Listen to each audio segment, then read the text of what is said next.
What's happening to Uyghurs in China is a blatant act of cultural genocide. The People's Republic of China is aiming at wiping Uyghurs off the map as a separate ethnic religious group. And the US-led war on terror has been a very useful tool for Beijing to justify its ongoing brutal acts. These are the main arguments of Sean Roberts' acclaimed book, The War on Uyghurs, China's Internal Campaign Against Xinjiang Muslims. And Sean Roberts, an associate professor of international affairs and anthropology at George Washington University, is my guest today. Mr. Roberts, welcome. Thank you for inviting me. It's a very powerful book indeed. It not only chronicles and documents the systematic persecution of Uyghurs, it puts it historical context, but also it helps the reader to grasp how and why genocide is not a crime of the past and how it can be committed with impunity. So I know it's a work of many years. Could you a little bit tell us about the work? How did you work? Because there are field trips and interviews, everything incorporated together. Could you tell us how long have you been interested in Uyghur story and how this book come out? Yeah, so I started studying Uyghurs. The first time I went to the region, the Uyghur region inside China, was in 1990. And at that time, when I encountered Uyghurs from both sides of the border, from the Soviet Union, from Kazakhstan, and from the Uyghur region, they were starting to mix and starting to meet each other after having been closed off from each other for 30 years or so, right? I decided at that point that I would start studying Uyghurs and that I would focus my dissertation work on that. And in the 1990s, I did a lot of field work in Kazakhstan, and I actually incorporated a lot of that in the background information, a lot of my research at that time. And I guess around 2010, I decided to really start looking at the question of how the war on terror was impacting Uyghurs. And that was a very difficult topic. I was not an expert in terrorism, and it was at a time where I think experts in terrorism had kind of dominated any discussion about the war on terror and about the character of quote-unquote terrorist groups. And so I began that research then, and doing that involved a lot of trips to Turkey, actually, to meet Uyghurs, because we had more and more Uyghurs leaving China starting around 2010 and really reaching a peak around 2016, who were they were new refugees, essentially, from China. And so I did a lot of interviews with people here because for quite some time already, the Chinese government doesn't provide me with a visa to go to China. And also doing field work inside the Uyghur region of China, even in the 1990s, was dangerous for the people I'd be talking to. Yes, exactly, for them, isn't it?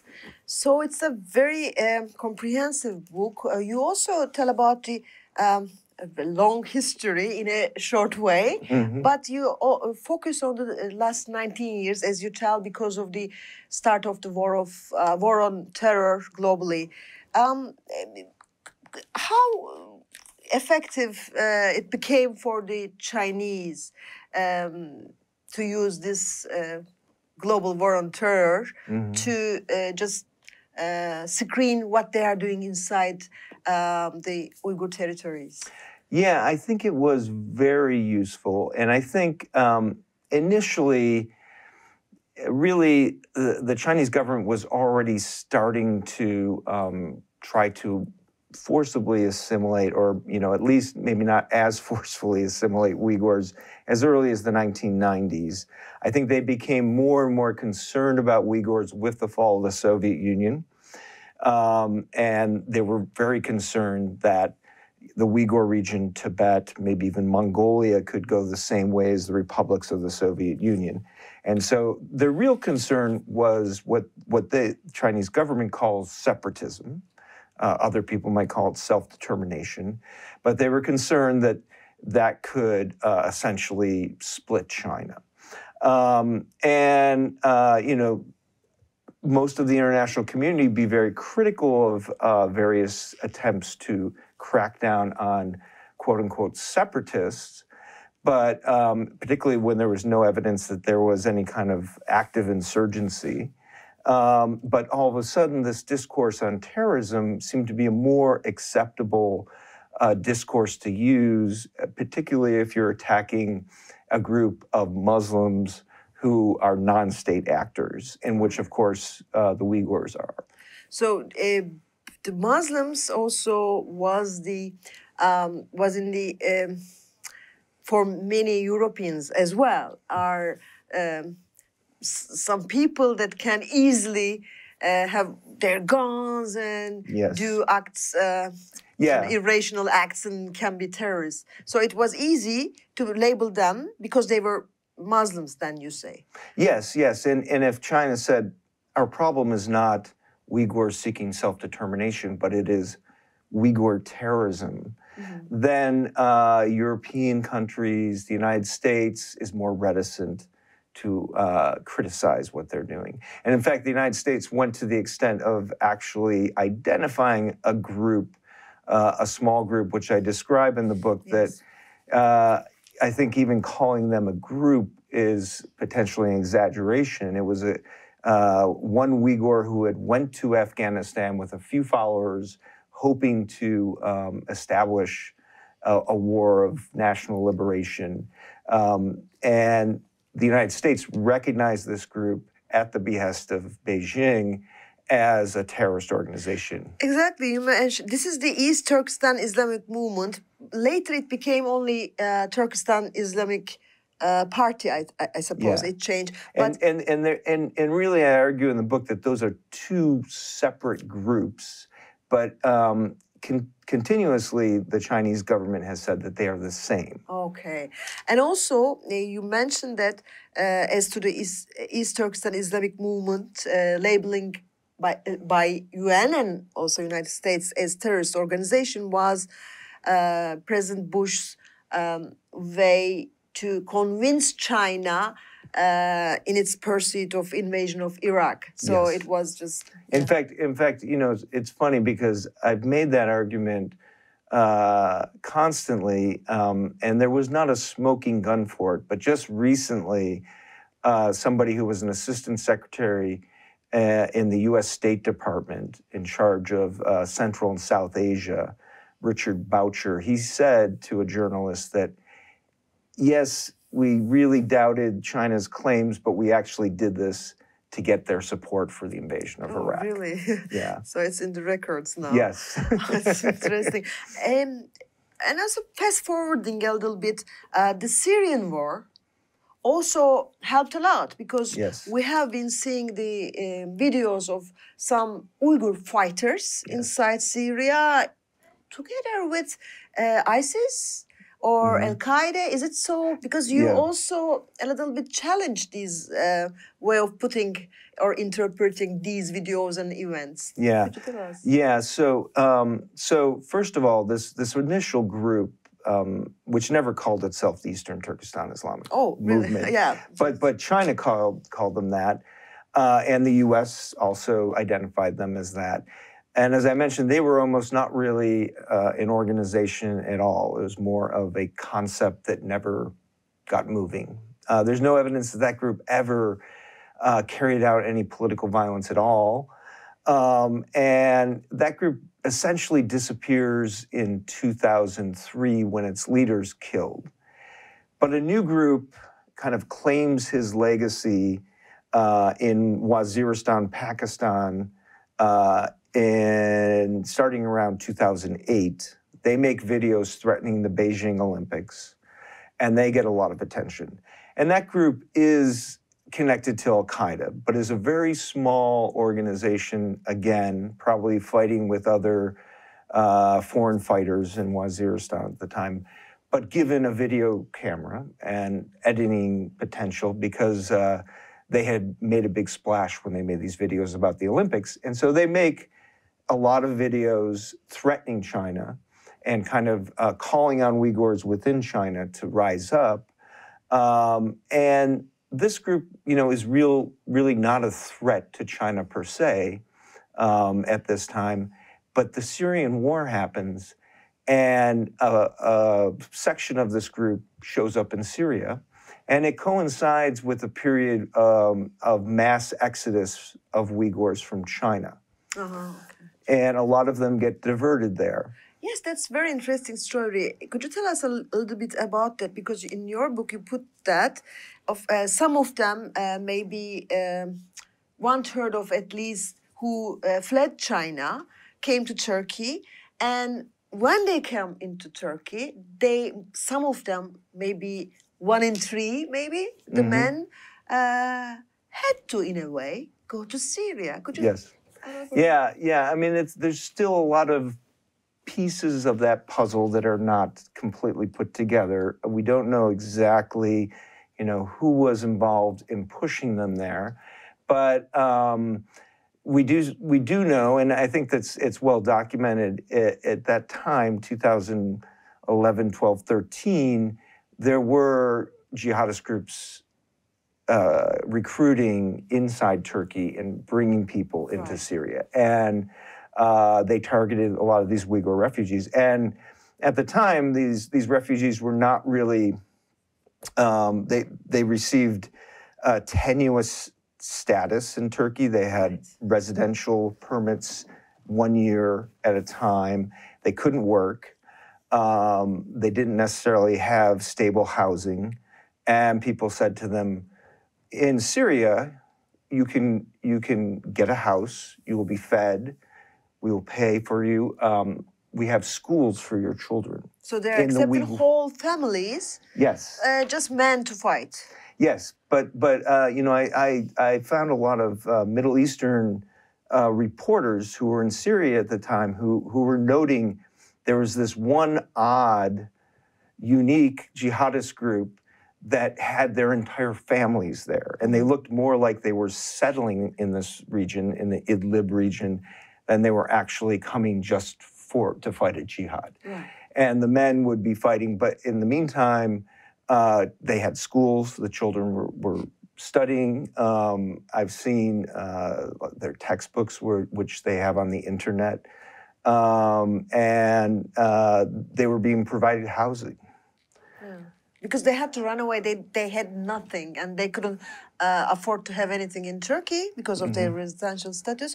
So they had a chance to have their own way living, isn't it? Yes. In Syria. Yeah. Yeah.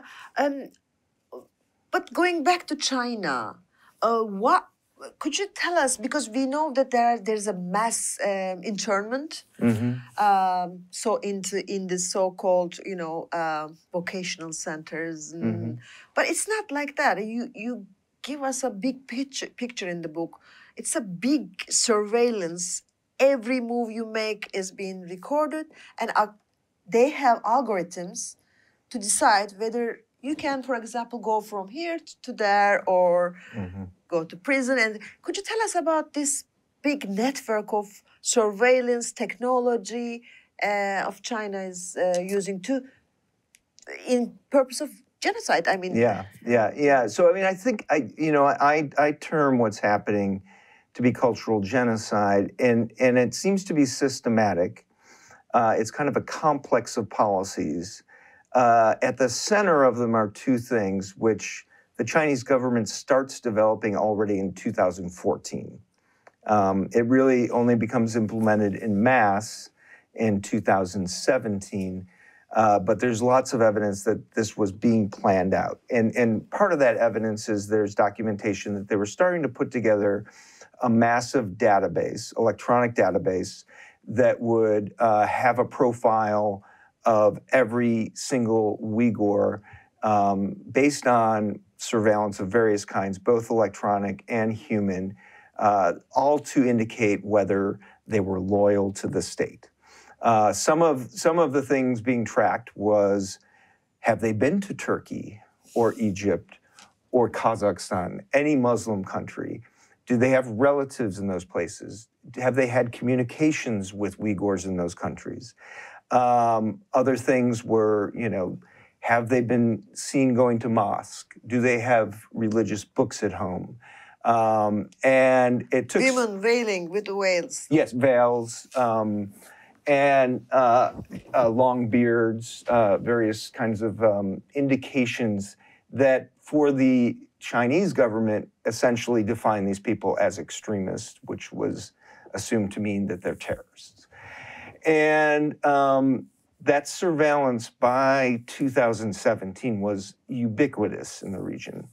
It would be compiled by facial recognition cameras on the street, lots of checkpoints that could track your movement, putting programs on their cell phones to see where they were at different times of the day, also surveilling all of their communications on their cell phones, being able to see their internet history, and a big program of human surveillance where they sent out Communist Party officials to go and visit families in villages around the region and take notes on the way they were living. That's unbelievable.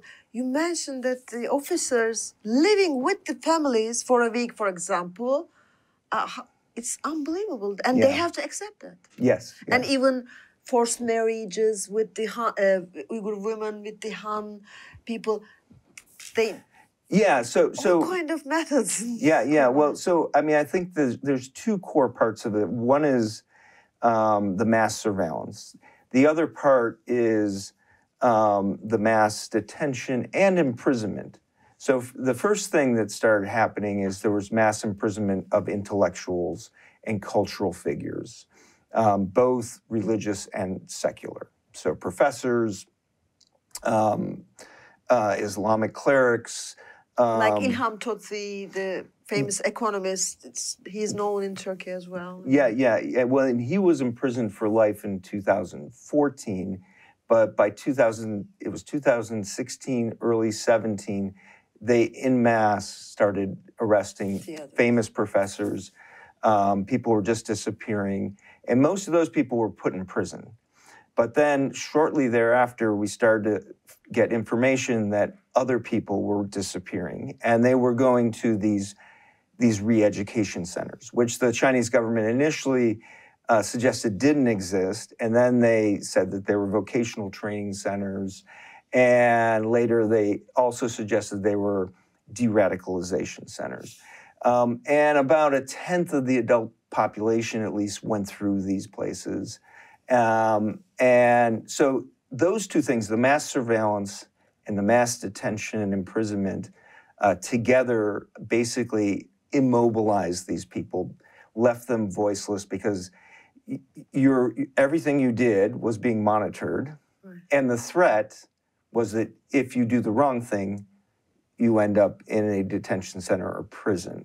And that has allowed the state to do a lot of other things to which there can be no resistance whatsoever. So that includes instituting mass Chinese language training for students, having boarding schools for Uyghur kids where they're basically brought up in Chinese language and culture. At the same time, wiping out cultural monuments, even destroying Uyghur villages and redeveloping them in kind of a more generic, modern high-rise apartment type of landscape. And in villages, really having people celebrate Chinese cultural holidays and Communist Party holidays, and having mass political education constantly. So I think it's the surveillance and the threat of being incarcerated in some way that allows the state to do all of this without any sort of resistance to from the population. And we've since also learned that this also includes mass labor programs that bring Uyghurs to factories elsewhere in China. So there's a certain ethnic cleansing aspect of this too, essentially moving Uyghurs off of their lands. Yeah, and also putting Han Chinese into their lands and settling them as colonials. Could you? How come in Turkey these are well documented, and lately in the European press and also American press. In Turkey also, we hear about that because their Turkic identity as well as being Muslim, our government as well are at the beginning, in the past, was interested in their plight, what's going on, but never a real questioning of what the Chinese government doing. And once, I suppose, our president said something, and then he didn't act on it, anything. Yeah. Why do you think the Muslim countries, as well as Turkey, cannot say anything about these things? Well, I think there's multiple reasons. I think probably the most important reason is that China is investing heavily in the Muslim world, and not only in Muslim majority countries, but in developing world more generally, but particularly in a lot of Muslim majority countries, because China's particularly interested in natural resources and particularly hydrocarbons. So that explains a lot about why you don't see many Arab countries speaking out about this.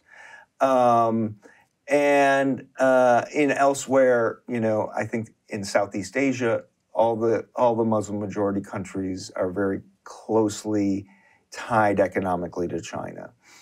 Turkey as well is very much looking at Chinese investment as being important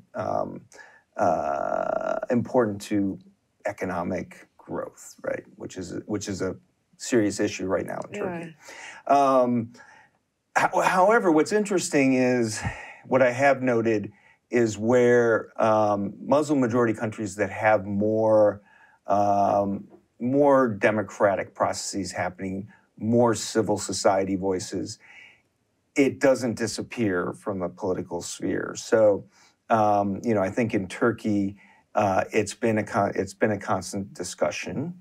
I think in Indonesia, it's been a constant discussion. And in Malaysia, it's also a pretty significant discussion.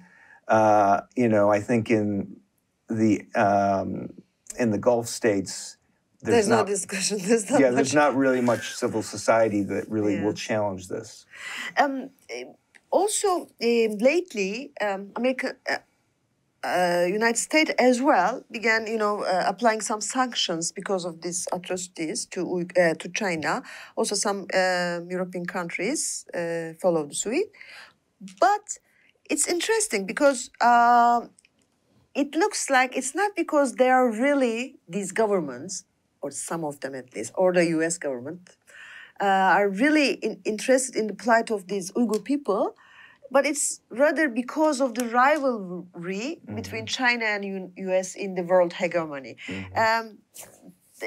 Well, how do you see it? I mean, well, I see it as there's certainly a dimension of that, but I see also, I think that what's happening to the Uyghurs can appeal to a variety of political forces in America, right? So, kind of the progressive left in the U.S. Congress has been very active on this as well, because they see in it racial profiling.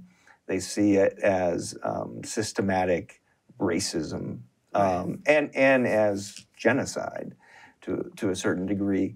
I think on the right political spectrum, a lot of them see it more in that geopolitical kind of lens, where it's and still going back to kind of the rhetoric of the 20th century of communism versus democracy, right? They see. I mean, even though I think personally it's absurd to call China today a communist country, it's probably one of the most capitalist countries in the world, but essentially, it's it's also a way to say this is what communism does, and because of and then I think also there's also a human rights contingent in the U.S. government that really cares about human rights. So it brings together all these forces. I think probably the decisive one is certainly more the geopolitical aspect. But I think these other dimensions also can't be ignored. And in your book, I think you want to underline these other factors so that the readers be aware. Because this, you say, for example, racist logic of settler colonialism is reemerging within the borders of other nation states as well. I mean, some of the aspects that they use against Uyghurs, we had it in Turkey as well, against, for example, Kurdish population in other countries. But you also mention Uyghur genocide as a symptom of a greater malaise in the world. Mm-hmm. So, I mean, these new technologies especially can be used for these purposes easily, and there are emerging these rightists and fascists and racist populist leaders all around. So could you elaborate a little bit on that? Yeah. I think there's a couple other prisms that you can see this problem through, and one is the mass surveillance, right? I mean, this mass surveillance that China is conducting against the Uyghurs, any state can do. Yeah. Particularly, I mean, they can buy the technology from China, but or Israel. And you can buy it on Amazon.com. Right. So I mean, it's readily available, and also essentially, there's been a lot of discussion in the United States and in Europe about just the fact that digital capitalism on the internet runs by surveillance, right? So when we visit a website, it leaves a cookie that then can allow advertisers to advertise something to us, So it's no surprise already. We've been living with this long enough that, it's no surprise when you've been shopping for sneakers that you'll suddenly get lots of ads for sneakers on your timeline in any social media. And that can be, I think, unsettling for people, but I think this is potentially the logical conclusion if that's not regulated to some extent. Right. And in the United States, frankly, it's not very regulated. Europe is doing a better job on it. I think the other aspect about populist leaders is really important. A lot of what China's doing is about Xi Jinping's rise to power. He is very much took a very authoritarian turn. I think that the difference between the pre-Xi era and what we see now is vivid, and it's not only with the Uyghurs. We see it in terms of Hong Kong. We see it with aggression towards Taiwan. We see it in Tibet. And we're seeing it in China itself. I mean, there's crackdowns on civil society. There's just a general kind of autocratic turn. And it is also nationalist, which, is very much in the model of a lot of populist leaders, whether we're talking about the United States or Turkey or Brazil or India. And I think it's a really disturbing trend. And we've seen already, in terms of, we've seen this kind of settler colonialism action from some of these leaders. We've seen it in Myanmar with the Rohingya, which is a very well-documented case. It's happening in the Amazon to indigenous peoples in Brazil. Kashmir, India. The situation in Palestine has become more and more intense. So I think that it's very concerning from the point of view of setting a precedent of where we're going in the 21st century in terms of the power of the state to racially profile and remove populations that they find inconvenient. Wow, it's very freaky. But also you say, so civil society, grassroots should fight for their rights. Actually, that's Yes. what. And are you hopeful about that? And how do you see the situation in China? I mean, are they closing up with what they are doing? Because you also mentioned in the book that those massive police control checkpoints are no more to be seen anymore. So are they, about to, really wipe the Uyghur culture? Do you think? Yeah, well, so I guess first of all, in terms of the hope to see more grassroots organizing is, I think the problem is, since the problem is really about state power, I think states' actions are somewhat limited and they're less credible. In particular, it's very easy to dismiss the U.S. criticism of China because the U.S. has been engaged in a war on terror for the last 20 years. And it's easy for the Chinese government to just point to Guantanamo Bay, to point to drone strikes that have taken out alleged terrorists and have often killed populations, civilians who have nothing to do with the alleged target. So I do think it's really important. I want to be optimistic about that, but I think that it's fair to say that it's very difficult. It requires a lot of mobilization.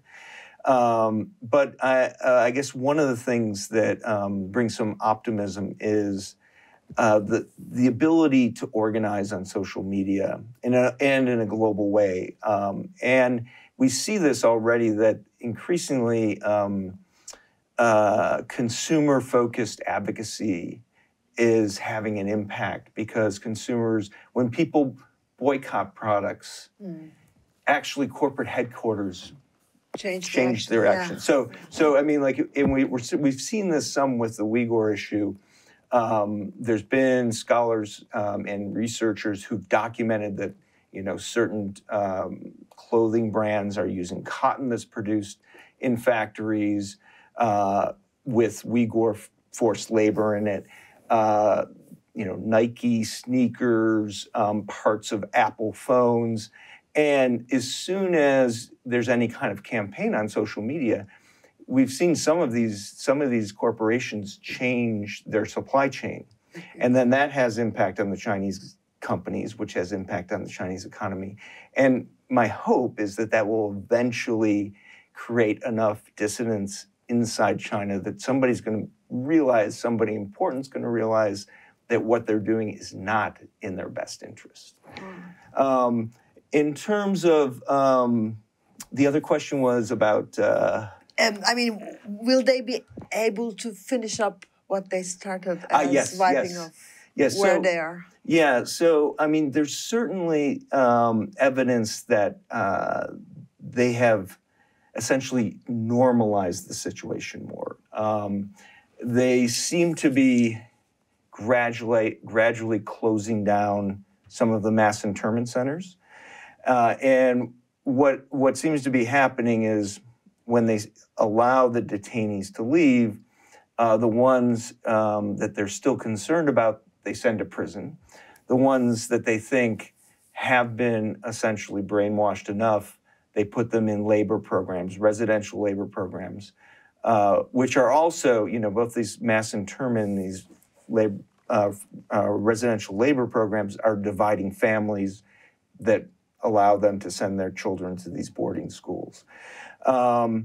And journalists who've been to the region recently have noted that the surveillance is less visible, but it's certainly still there, because journalists, when they go off the beaten path, they're immediately confronted by handlers, right? So there's certainly, the surveillance is still there. It's also palatable in the fear of the Uyghurs they talk to, who don't want to say anything to a reporter. So, the situation is not improved, but it's going to kind of a normalization where the policies seem to be effective at trying to forcibly assimilate the Uyghur population, depopulate that region of Uyghurs to allow for more investment from the Chinese state and more migration of Han to the region. And they really, in order to change the balance, the ethnic balance in the region, which there's documents from the Chinese state saying that this is a major part of their intention. In order to do that, because it's a very arid region, they have to remove part of the Uyghur population because the region can only hold so many people. Yeah. Like they couldn't just overwhelm the Uyghurs by sending Han Chinese to the region because they have to take them out. Yes. And also much more easier maybe to change the, cultural identity, everything. Okay, my last question. Will we be having this book in Turkish soon? Yes. So really? I believe so. I'm hoping. So I know a Turkish publisher bought the rights, and last I heard, it was being translated. That's great. So I'll have to follow up with them. I was hoping, actually, while I was here, to see if there was progress. I'll check it for you if you can. Okay, and I'll also mention that it is published in Uyghur. Oh, great! And there is a bookstore in Istanbul, Uyghur bookstore that still should have a couple copies, I think. Oh, it's so good. Aren't you afraid of the Chinese government? It's a little bit, Well, because after this program, I'm sure we will be having some critical comments regarding. Yes. Yeah, they are very harsh about this kind of criticism, isn't it? Yeah, yeah, and also protect your servers. Right. Your computer servers, because the Chinese state has been known to attack servers and bring web pages down. Thank you very much for this, and thank you for being with us today. Thank you. Thank you. Cumartesi ve pazar sizi kahveye bekliyoruz. Hafta sonu yazıları devam ediyor. Alpan Terek, Ayşe Çavdar, Aydın Selcan, Edgar Şar, Kemal Can, Rolf Giresun, Ruşen Çakır, Seren Selvin Korkmaz, Sevilay Çelenk ve Ülkü Doğanay sadece videolarıyla değil, kalemleriyle de karşınızda. Hafta sonu yazıları her cumartesi ve pazar Medyascope.tv'de.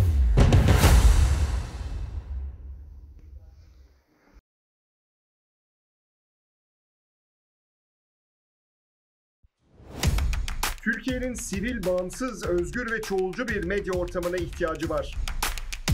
Medyascope, 20 Ağustos 2015'te bu ihtiyacı karşılamak üzere yola çıktı. Ama yolumuz uzun. Bu yolculukta bize Patreon veya YouTube'un katıl butonu üzerinden katkıda bulunabilirsiniz. Destek verin, sizinle güçlenelim.